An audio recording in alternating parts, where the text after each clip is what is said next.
ये वादा महकमा अमरादारी कनेगे उमायो फैद आई जुस्त कने के अलर्ट जो जारी किया गया है, इसकी तफसीलात क्या है? जी, provisional disaster management authority PDA में पंजाब ने हाई अलर्ट जारी किया है कि भारत ने फिरोजपुर से दरिया सतलज में मजीद पानी छोड़ दिया है। पीडीएमए के तर्जुमान के मुताबिक भारत ने फिरोजपुर के मुकाम से 73,418 क्यूसिक पानी दरिया सतलज में छोड़ा है, जो कि कुछ घंटों में गंडा सिंह कसूर से पाकिस्तान में दाखिल होगा। भी बताएं पीडीएम की जानिब से क्या इकदाम किए गए हैं? डीजीपीडीए में इमरान कुरैशी की जानिब से हिदायत की गई थी कि कसूर, ओकाड़ा, पाकपतन, बहावलनगर और वहाड़ी के डिप्टी कमिश्नर मुमकिन सैलाब से निपटने के लिए पेशन गोई के इंतजाम मुकम्मल करें और उन्होंने हिदायत की है कि रेस्क्यू 1112 की डिजास्टर रिस्पांस टीम को हाई अलर्ट रखा जाए।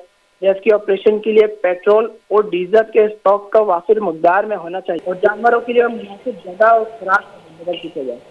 जी, बहुत शुक्रिया हुमायूं।